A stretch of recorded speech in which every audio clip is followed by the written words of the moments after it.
May I know that how many people are from contracting and how many people from consulting? Contracting, raise your hand.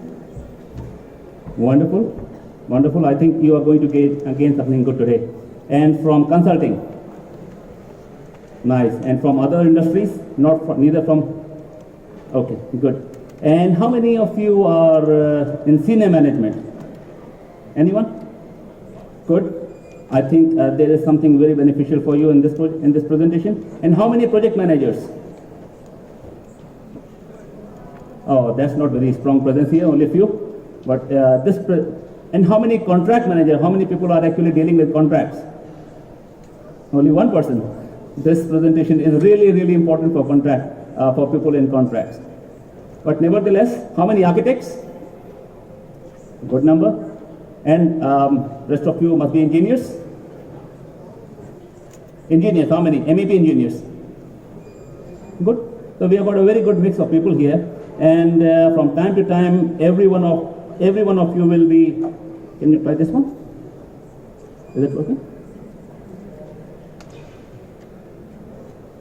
So from time to time, every one of you will have to come across some complications in contract where BIM is mentioned and you have to deliver BIM-based output, and you are facing some difficulties because contract was not properly understood and was not properly interrogated. And the client's expectations are something, your own expectations and your own target for delivery is something else. So there will be something for everyone.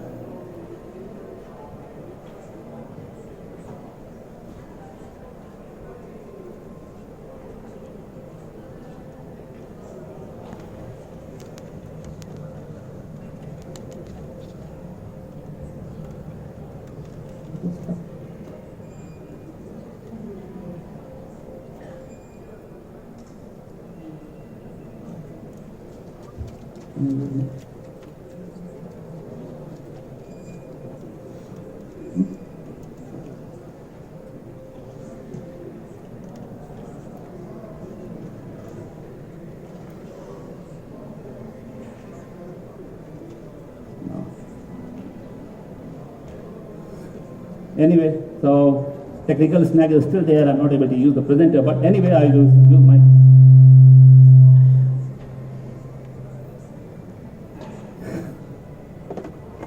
One difficulty over there. So while covering this uncharted territory, we will go step by step. We'll first try to understand that what is the basic environment for building information modeling in which we work. Then we will discuss type of clients. Then I will tell you some of the things which are in building information modeling, which becomes very contentious issues. I will discuss something about that, and then we'll talk about elephants in the room, white elephant in the room. Then we will come back to the client who are not well informed or who are new clients, and we'll discuss that how to interpret the contracts which we get from them. So let's start.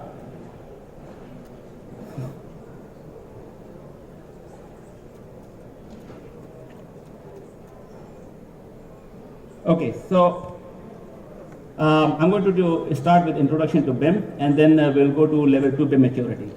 So as you know, building information modeling is a digital representation of building which covers its life cycle right from inception to completion, and then its operational stage, and also it covers this deconstruction stage, something which we are going to do for Ras Abu Abud Stadium.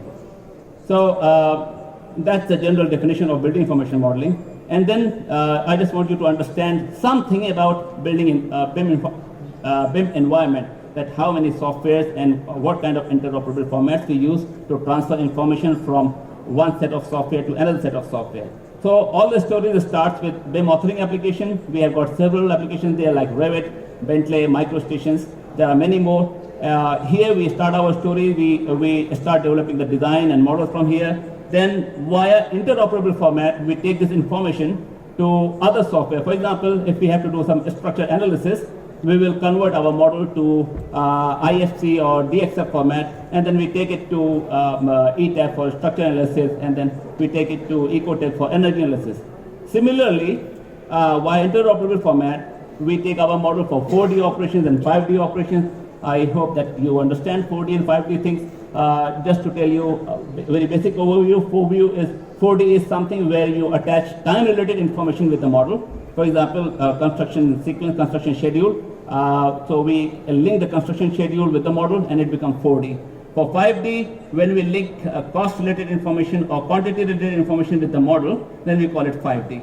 So similarly, we've got 6D, 7D, and 8D, and it can go to NFD, and we can operate or we can perform all these functionalities using interoperable format. So this is just a very basic introduction of building information modeling. Now let me move to BIM level 2 maturity. This is something which you will often see in the contract, and clients are increasingly asking for level 2 compliance on their project. Level 2 is something which comes from UK BIM task group. They have introduced it back in 2010, and then they set up the deadline that by 2016, all the contractors and companies, they have to be level 2 compliant, and that all the government projects will have to be compliant with level 2. So in Qatar's context, a lot of clients, they ask for level 2 BIM compliance, and consultants are asked to prove their competency in level 2. So in this diagram, whenever you do any research about BIM, you will come across with this diagram, and the central portion of this diagram shows level 2, which shows a building information model for architecture, for structure, the central part here, and then you have to follow certain standards, guidelines, classifications and delivery. So in terms of standard, level 2 BIM maturity level 2 asks for British standard 1192 compliance, and then for both for capital expenditure and operational expenditure. Then there are several other guides. So this is what level 2 BIM maturity is. In a nutshell, level 2 BIM maturity asks that a managed 3D environment with data attached in the model. Level 2 BIM may be utilized for 4D construction sequencing, site management, logistics, construction program management, and also level 2 can be utilized for 5D, construction QTO, and cost information. Then there are several other things which are specific to UK construction industry, so I'm not going to discuss that, but this is available. If you search for level 2 compliance, you will get all these requirements there. So if you see level 2 mentioned in the contract, there are certain things to be considered. Number one is provision of employer's information requirement with clear definition and decision point. So employer information requirement is a terminology used in UK, but I prefer to use client information requirement because we deal on everyday basis with clients. Employer is something more, formal. Provision of BIM execution plan, including assigned roles, standards, methods and procedure, and a master information delivery matrix aligned with the project program. Then we have got provision of common data environment. This is something which I will talk about in later slides. This is something very important. Development of information model with reference, federate, or exchange information with other models. And then supplier and supply chain capability assessment. This is something very important. When we undertake a project which advocate for level 2 BIM compliance, then of course it's a large project, then you have to engage several subcontractors and consultants. And if you are engaging several subcontractors, then you have to ensure that all those subcontractors, they are also level 2, they also have level 2 maturity. Then we have got compliance with the document and the standard listed in level 2 documents and standard section which I showed before. And development of information models utilizing database-based software and analysis software. Database-based software means a software like ETABS, which stores all the information about structure analysis, and you are doing your analysis based on the database which is stored there. So it asks for that. So that's about level 2 BIM maturity. Now let's discuss type of clients. As you know, there are always two types of clients. A client who knows everything and a client who doesn't know everything. Or in a way, you can say experienced client, like we have Qatar Rail and Supreme Committee, or an inexperienced client who are new in the industry or who are just starting out. So with well-informed and experienced client, they always provide you enough information that what they are expecting on their project. So they provide client information requirement.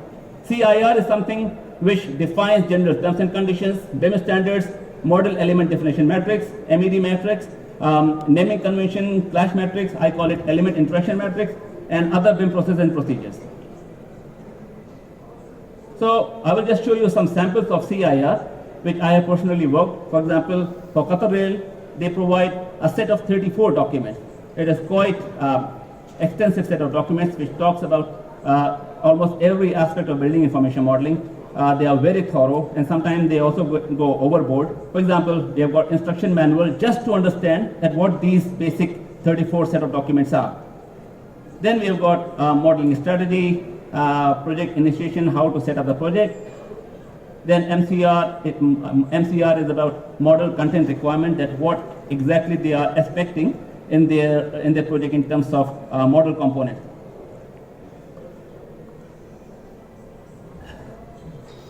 This is what I call element interaction matrix.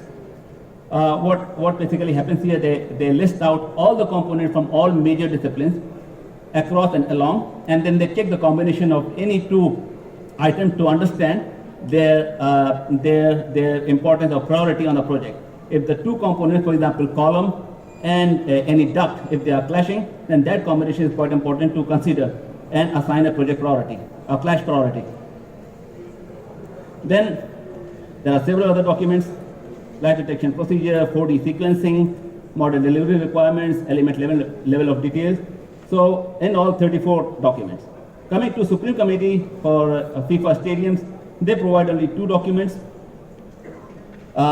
This one, the first one is requirement and specification for BIM, which automatically become part of the contract, because this is the requirement.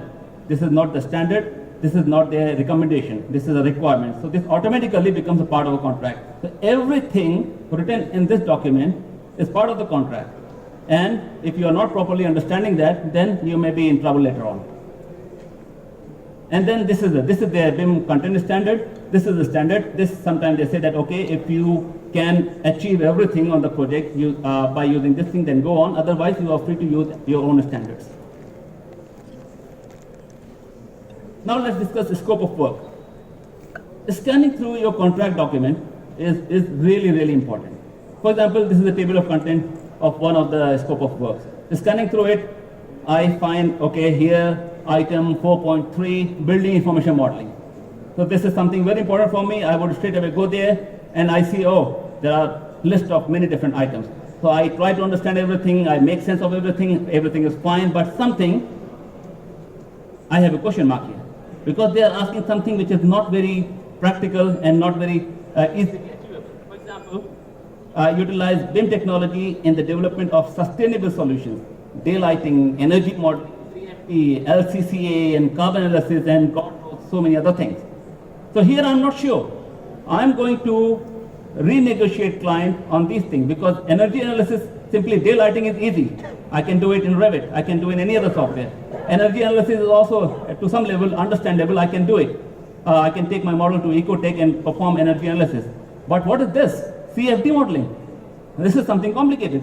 For this, you need to hire special skilled people, and you have to hire special machinery as well for CFD. And what is this? LCCA, I don't even know what it stands for.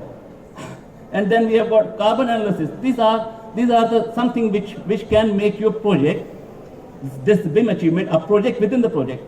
So these are massive requirements. And if you have just overlooked it, okay, these are the BIM things, and BIM manager, we will just pass it on to BIM manager, he will take care of it, then you may already be in deep trouble, because you have already signed the contract without understanding these things.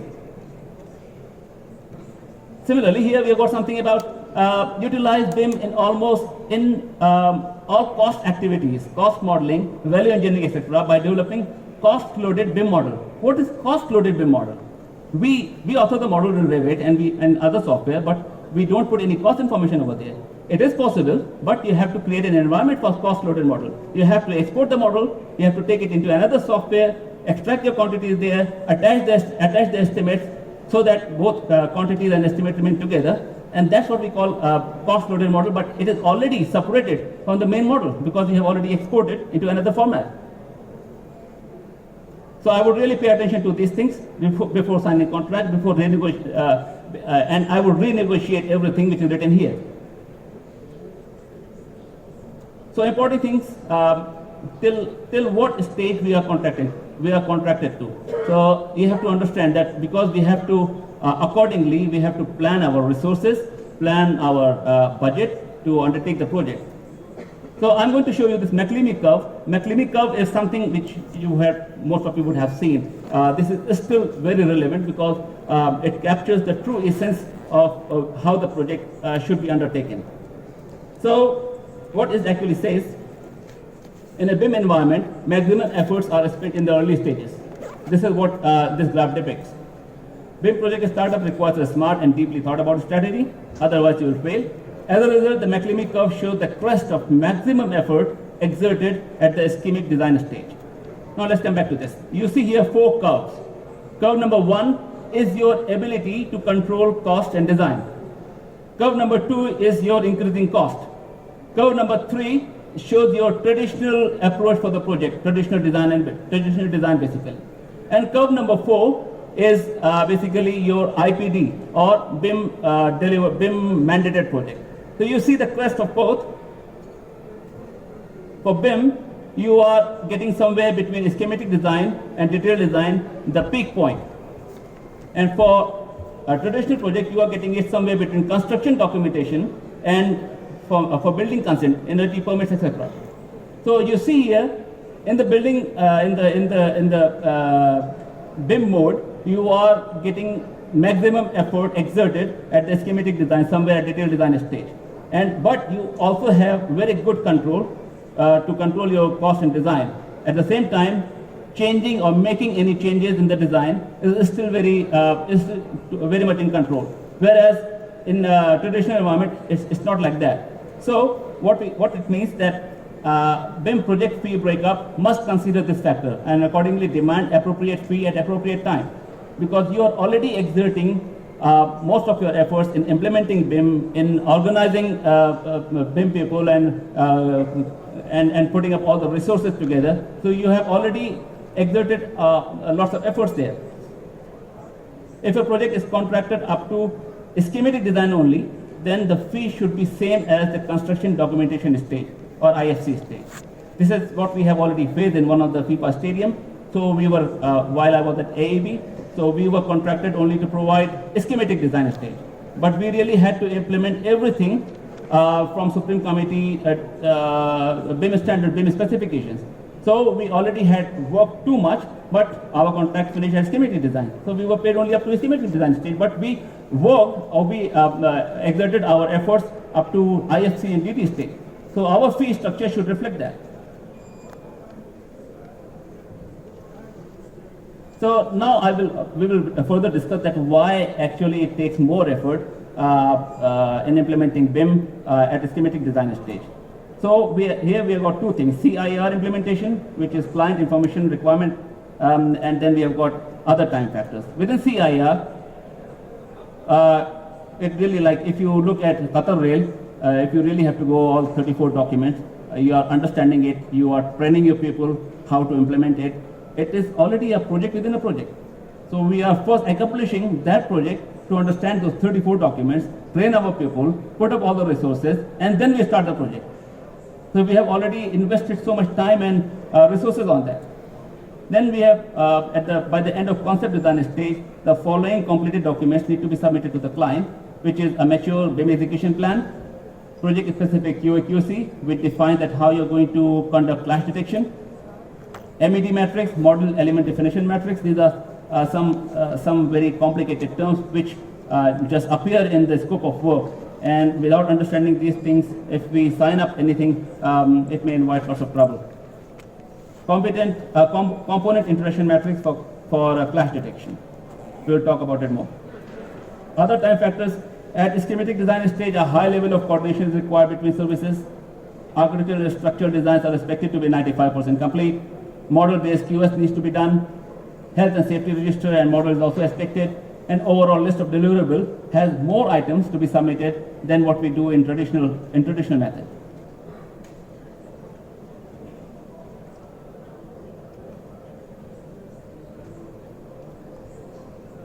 Then there are certain items which, when you look at, you have to give a special consideration, a special thought about it, that how these requirements can be achieved. The most contentious of that is LOD. How many of you are already aware about LOD? And it stands for level of detail. Yeah, this is the confusion here, because level of detail and level of development, they both end with D. So in terms of BIM forum LOD specification, LOD stands for level of development. So to differentiate between level of detail and level of development, I would say that level of detail is the input to the model and level of development is the output from the model. So generally LODs are said to be coinciding with stages of delivery. But before that, something which Winston Churchill has said about it. He was a big expert of building information modeling. I'm not joking. So clarifying our stand on LOD early on will save many heated communication with clients. This is a mantra which I have learned on one of our projects. We did not understand LOD properly and we were fighting because client did not make anything clear. Later on, they started coming up with BIM forum LOD specification, with American standard, with UK standards, and then we were in limbo. So this is something a very sound advice. LOD 100, generally it coincides with concept design, 200 with schematic design, 300 with detailed design, 350 is issue for construction. And this is something very important. I will talk about it.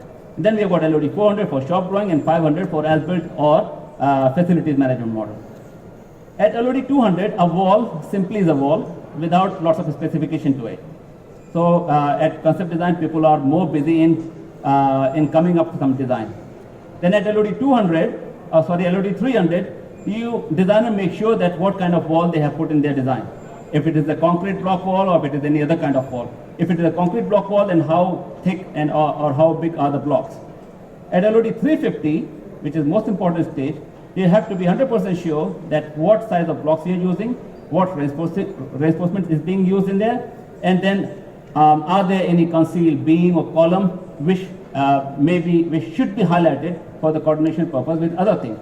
Now this coincides with issue for construction stage, IFC stage, and mostly, especially consultants, what they do, they simply take the detailed design stage drawings, change the title block, make it IFC, submit it to the client back. And they again give the model which coincides with LOD 300 only. Whereas contractor's expectation is that models which will be received will be at LOD 350, and in that they will have all secondary structured models. They will have all the things which are required to understand space constraints. They should be modeled. For example, MEP, ducts. Ducts, if you model, you just model the actual size of duct without taking into consideration the insulation. And insulation takes lots of space. So if those things are not modeled, then later on, when contractor takes on the project, he finds out that the space above the ceiling is not enough because designer did not consider insulation, designer did not consider how the services are going to be hanged, and he did not consider the insulation required for pipes, then that space is not working. That means he is going to send back the design to the designer to reconsider or change the design. This is a big thing. Issue for construction means design is 100% ready to be constructed, not to be sent back again to the designer to reconsider all those spaces. So that's why LOD 350 is supremely important to understand that if in the contract it is mentioned that IFC stage has to coincide with LOD 350, then consultants, they have to make sure that they have right capabilities, right resources to deliver this stage, to deliver 350. Mostly consultants, I don't blame them. I cannot blame them. They are not on the site to understand that how the construction takes place. They are basically designers. So they don't have that vision to understand that what are the space constraints which contractor may come across.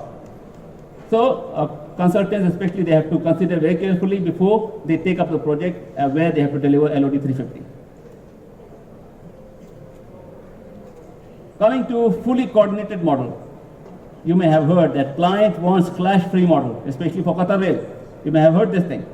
But this is something like I can say is a very, very common misconception that a design will not have any clashes at all.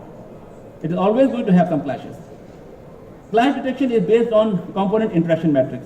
When I was working for one of the clients in Lucelle, then I was challenged that how I am going to manage the clashes which I get. Then due to that challenge, I had to develop element interaction matrix, which basically shows that how many elements are there in each discipline, and we put them along and across, and we check their compatibility with each other. So accordingly, we see that, okay, which combinations are very serious in nature. If the clash appears between those two components, then how are we going to deal with it? Accordingly, if you see these are color-coded things, so orange means these are high priority clashes, green means these are medium, and yellow, blue means these are low profile clashes. So high priority clashes is something which will impact your design and program of the project. Medium priority, though it will not impact, but it should be removed before the design is handed over to the contractor. And low priority clashes are something like a small plumbing pipe is clashing with another cable tray. Those type of things can be managed by a contractor on site. But all these two items, they should be really resolved before handing over to the client. So this is the matrix which we use for clash detection. Still, as you can see, we are going to leave lots of things, everything in blue, for the contractor to take care. So there is nothing like clash-free model. So as I said, that priority levels are defined in the matrix. We also define the clearances, that sometimes, okay, two items should not clash, but there are also items which should not live apart, live alone clashing. They should not be in close vicinity to each other. For example, bus bar has got a magnetic field, and if you put any other low current items in the vicinity of bus bar, the low current items will be disturbed. So there's a requirement that minimum 1 meter gap should be there between low current and bus bar.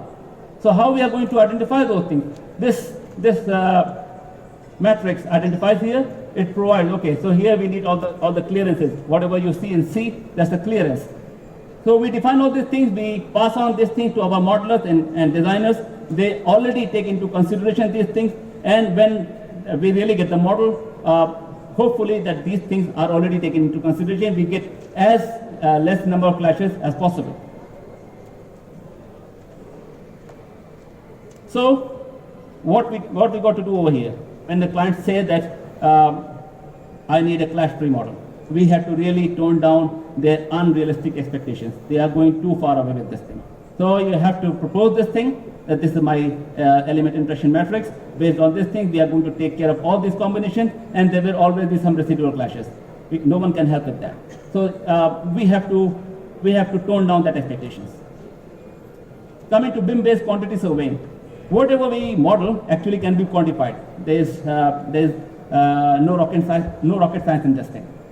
This can be done either within Revit or outside Revit in a specialist quantity takeoff software. 100% quantities can never be obtained from the model, because lots of things quantity surveyors, they do using thumbnails. So we cannot really get everything. For example, skirting, you cannot get skirting during detailed design stage. Skirting will only be modeled when you are doing LOD 400 modeling, which means by the time you are doing LOD 400, contractor has already procured all the things. So it's not much of use at that time.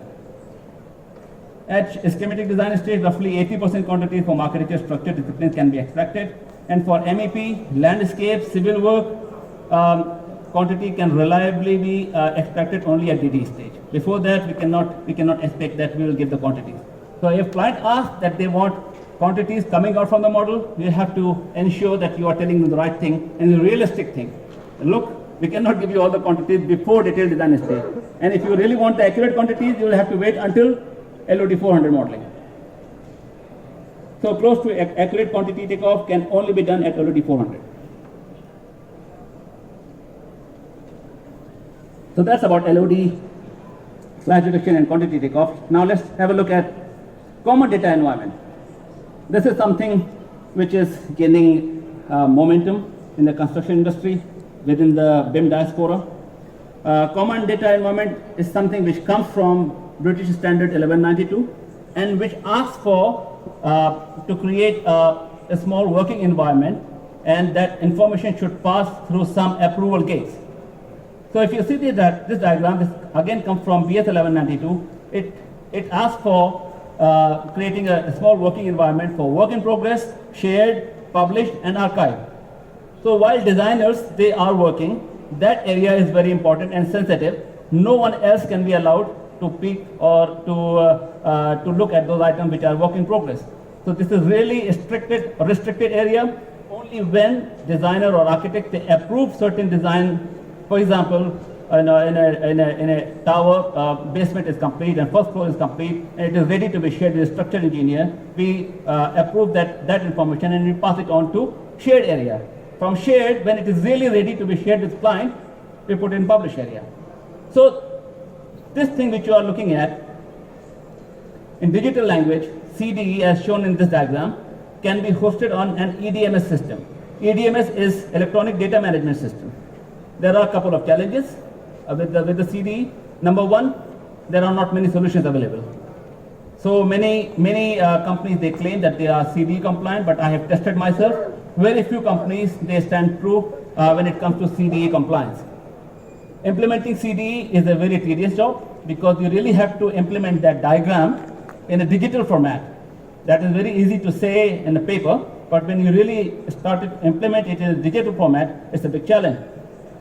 Dedicated CDE administrators is required, and technical issues are often encountered. It doesn't go without that. But there's a but here. If CDE is implemented correctly, it has the potential to recover all your costs, and even it has the potential to save future costs and increase efficiency. But while signing the contract, if CDE is mentioned, you have to consider all those things. They are the challenges. It includes cost because there are very few solutions available. And then you have to have especially skilled people who can handle CDE, who can understand CDE. Then you have to train all of your workforce to work in the CDE environment. So training, getting the software, implementation, it all takes time and cost.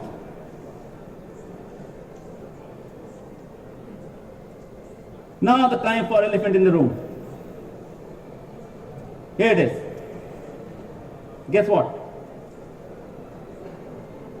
What I am calling as elephant in the BIM environment. Any guesses? No, it's damn COBie. COBie. You don't know about it? COBie is construction operation building information exchange. COBie and in a small IE. COBie is such a disaster, such a, I cannot even imagine working in the COBie environment when it is not really beneficial to me. So COBie is something, you know what? A BIM manager from one of you, you are hired after a contract is signed with the client. For example, stadium. And then you join the work, you put up your tie and coat and go for a progress meeting with the client. Client says, yeah, everything is okay, but what's the progress on COBie? You say, what COBie? COBie, man, COBie is in your contract. Then you rush back to office, you open your contract, you go through the requirements of the contract. It is clearly saying that, yeah, COBie is required on the project. There's a schema for it. There are hundreds of pick lists for it. Then you really go crazy. You rush to your manager. Boss, there's the COBie thing outside. What COBie?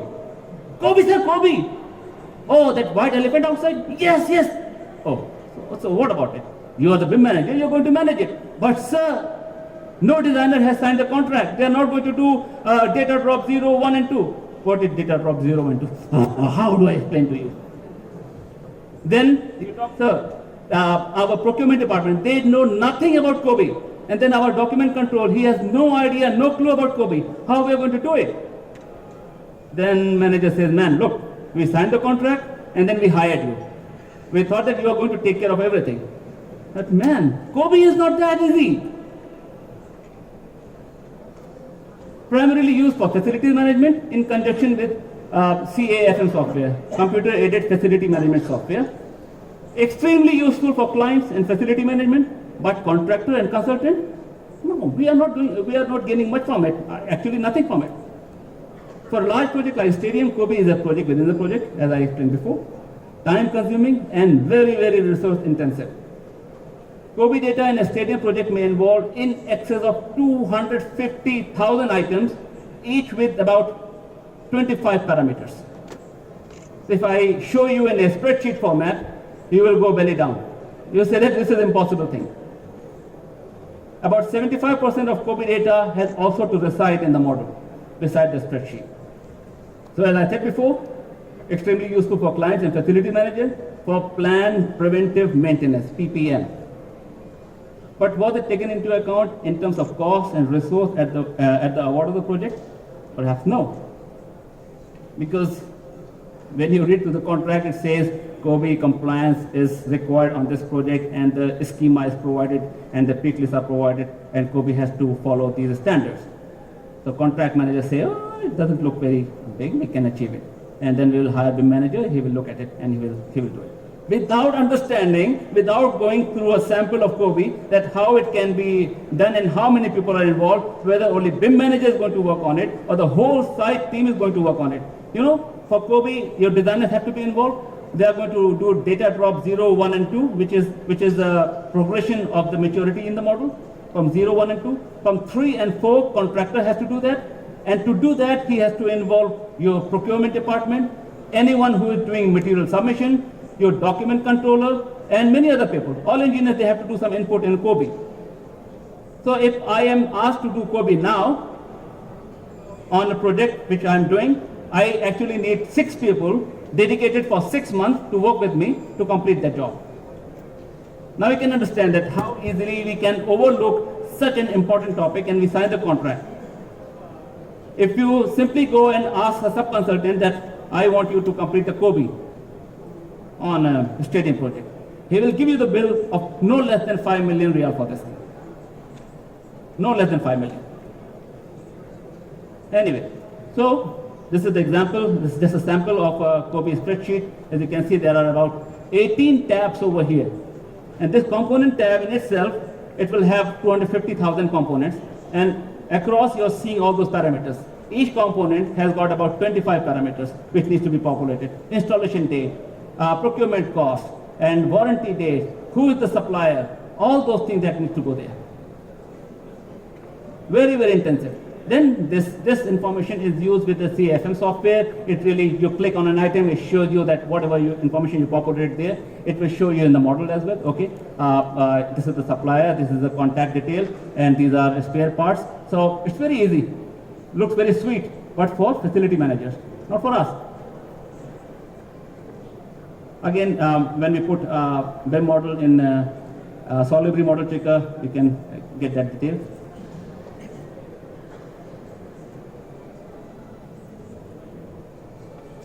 So that's about, I hope that by now you understand the complexities which we have when we get the client information requirement and we don't pay enough attention to understand all the requirements there and we sign it.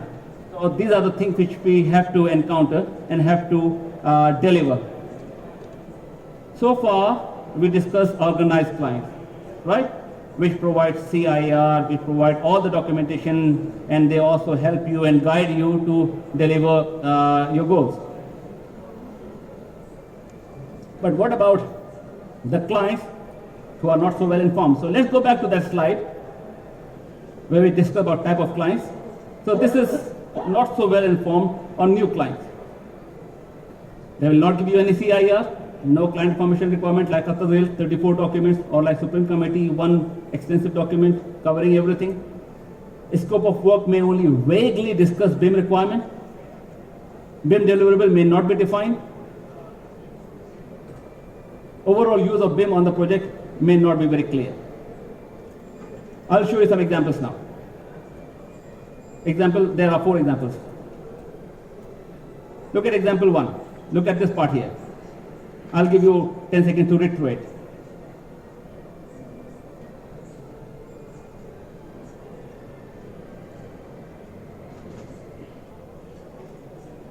Now, what it means? Traditional 2D documentation shall be prepared with approved IFC, Industry Foundation Classes, compliant BIM authoring software, and as such, the expectation shall be that plans, elevation, sections, schedule, and details are fully coordinated with the concurrent building model. What is this? I can't really make any sense of it. If we are developing the project in a BIM environment, we are automatically working with a 3D tool which produce all these things anyway. So they are going to remain connected with the model anyway. So what client wants to make us understand here? Again, consultant shall create and maintain a consolidated, multidisciplinary architecture, structure, civil and MEP included, fully integrated and verifiable, three-dimensional, solid, digital project model covering the entire scope. My goodness. The master model has to be submitted at the detailed design, tender and construction documentation stage. So what he wants? He wants fully integrated, verifiable. How do we verify a 3D model? And digital project model covering the entire scope. It doesn't work that way. We have got architecture, a separate team work on their model. We have got a structure, a separate team works on that. We have got MEP. Within MEP too, we have got mechanical, HVAC, plumbing, electrical. They work in their own environment. Then in an external software, we combine the models to see a consolidated model. What is talking about fully integrated and verifiable 3D? It's not very clear. It's a very, again I can say it's a language which does not define anything, which shows that client is really not sure that what he's expecting at the end of the project and what he wants to achieve by using building information modeling on this project. Look at the other example. BIM deliverable at schematic design stage, AutoCAD and Rhino. We're talking about BIM, right? So what is this AutoCAD? And what is Rhino, by the way? Rhino is an application which is used for, I've got my colleagues who know better than that. This is a computational modeling software. And we design some complex facade, something like that, and then we bring it into our main authoring software, and we take the project forward from there. So deliverable is AutoCAD and Rhino. Beautiful. And look here. Final BIM deliverable, design development stage. Provide final design of building and building systems, resolve coordination issues between building systems, create and maintain a consolidated multidisciplinary, again the thing which we read earlier, the same thing. Looking at tender and construction documentation stage, almost the same thing is repeated there. So there is no clarity at all that what client actually wants. Example 3. The contractor is required to develop the BIM model up to LOD 300 at detailed design stage, at LOD 400 construction design stage, and 500 at completion. There is no LOD 350. Mind it here, which is very important. Construction stage, he is directly talking about LOD 400. In as-built drawings, there is something with magenta underline, operations, services, and manuals. I ring my bells over here. What does it mean here? Operations, servicing, and manual. It is a very vague language. This language is not clear at all. But that rings bell. Question to ask here, is there any BIM LOD definition provided? On what basis client is asking that LOD 300 should be supplied at detailed design stage? Is he providing any reference? Is there any reference metrics provided? Does that magenta underline part means COBie? And as you know, we discussed COBie already. So without realizing that this part is talking about COBie, you sign the contract, and then when you go with your delivery, they ask, where's the COBie? But it was not mentioned there. Well, it is there. Operations, servicing, and manual. As-built drawing, including operations, servicing, and manual. That is COBie. Then you are belly up again. So what is the client's idea to use LOD 400 for? He's asking for LOD 400, but what actually he's going to do? Is he really going to use it to develop LOD 500 to record as-built stages or as-built conditions? Okay, that may be fine, but these are things which you have to think about, ask questions, renegotiate, and get the clarity on the contract. Another example, in this RFP, this is for 5-star hotel, instruction is to use level 2 BIM, but that's it. You know, level 2 BIM, what we discussed there, it requires so many things. It has to follow BS 1192, it has to follow CIPIC, BS 1192, OPEX and CAPEX, so many things there. Here they are simply saying be mandated, including the entire design team, to use level 2 BIM as a minimum. That's it, finish. Now you have to use your own intelligence, negotiations, and way how to rewrite the contract, put your proposal with your own document, BIM standards and everything, and go back to the client, try to understand what they are expecting for level 2 BIM, and show your own standard. This is what we have, this is what we can do. Break down their expectations, renegotiate the contract, and sign it. That will be the way to go forward. Okay, you know, Gandhiji, he was also a big BIMer. He gave a very sound advice. Establish the rules of engagement for such clients, for you never know what they can come up with. If you don't pay attention with that level 2, and you start your project, and you go to the client with your first deliverable, he will ask you where is a level 2 BIM compliance with BS 1192, where is CDE, where is your 5D, where is your 4D? We never asked for it, but I said level 2. The level 2 was there. So that's why Gandhiji was very wise. He gave a very sound advice. Rules of engagement. We need to set up that. I'm almost reaching there, almost finished. Rules of engagement for uninformed or new clients. We need to do a detailed assessment of the overall scope of work and present a comprehensive strategy not exceeding the present capabilities of the in-house teams. You know your situations better than anyone. You have your team, you know their skills. You have done past projects, you know what kind of challenges you had. Right? So, for such type of clients, you have to prepare your own very deeply thought about strategy. Go to the client with renegotiate the contract, bring down their expectations, explain what you can deliver, and then you start the project. To help with this, we have to have our in-house standards. We tell them what to expect at every stage. And then there is something which is called CIC BIM protocol. CIC BIM protocol is something which is available on internet.